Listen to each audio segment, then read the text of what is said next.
Gaan we verder met de Trueno Gatitos.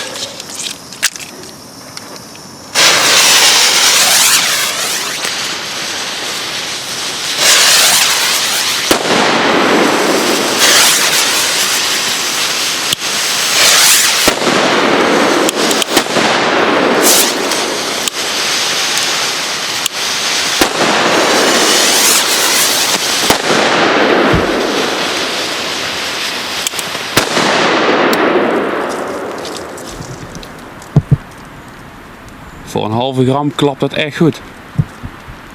Mooi die Spaanse kwaliteit hoor.